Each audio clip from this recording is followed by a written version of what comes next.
চলতি মৌসুমে পটুয়াখালী জেলার রাঙ্গামালী উপজেলায় এবছর আমন ধানের বাম্পার ফলন হয়েছে। উপকূল আবহাওয়া, সময়মতো বৃষ্টি, কৃষি অফিসের সহায়তা ও কৃষকদের নিজস্ব প্রচেষ্টায় ধানের শীষে ভরে উঠেছে মাঠ। ফলে কৃষকের মুখে এখন হাসির ঝিলিক।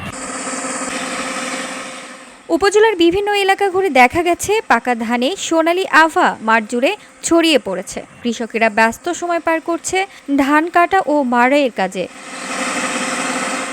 কৃষকদের দাবি, ফলন ভালো হলেও বাজার মূল্য ও ব্যাপারী সিন্ডিকেট নিয়ে রয়েছে সংখ্যা। কারো অভিযোগ, কৃষি অফিস থেকে কোনো ধরনের পরামর্শ ও সহযোগিতা ছিল না, ফলে নিজেদের প্রচেষ্টাই ছিল একমাত্র ভরসা।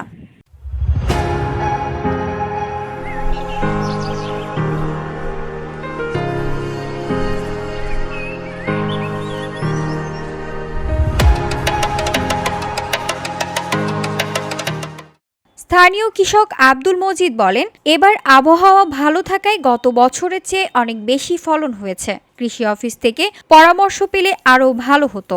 শ্রমিক দিয়ে ধান কাটলে সময় ও খরচ বেশি হয়, তাই মেশিনে ধান কাটছি। আমাদের প্রচেষ্টায় আমরা ঔষধ ব্যবহার করেছি। কৃষি অফিস থেকে পরামর্শ পাইলে বা সুযোগ সুবিধা পাইলে আমাদের খুব ভালো হতো। আরেক কৃষক জলিল শিকদার বলেন, এবছর ফলন ভালো হয়েছে। সার ওষুধ মিলিয়ে যে পরিমাণ খরচ হয়েছে সেই তুলনায় দাম পাচ্ছি না। বাজারে ধানের দাম ভালো থাকলে আমরা লাভবান হব। বছর যে খরচ গেছে সেই হিসাবে ধানের এরকম একটা দাম না, যদি দাম ভালো পাইতে লাভবান হওয়ার সম্ভাবনা আছে।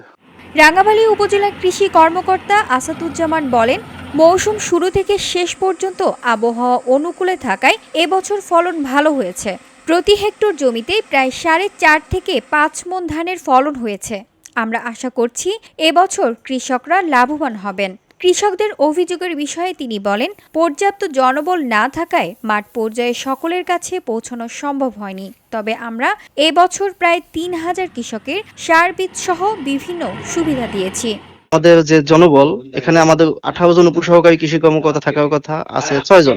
সেক্ষেত্রে দেখা যাচ্ছে যে তারা তাদের সাধ্যমতো সব জায়গায় যাওয়ার চেষ্টা করছে, হয়তো কোথাও কোথাও মিস করতে পারে না। আমাদের উপসহকারী কৃষি কর্মকর্তা মাঠে ছিল এবং কৃষকদের পাশে ছিল, পরামর্শ দিয়েছে। মূলত আমাদের এটাই করার সুযোগ আছে। এছাড়াও আমরা প্রণোদনার মাধ্যমে 3000 কৃষককে বিনামূল্যে সার এবং বীজ দিয়েছি আমরা। আমন মৌসুমে রাঙ্গামালী উপজেলায় ধানের আবাদ হয়েছে প্রায় 29,150 হেক্টর জমিতে।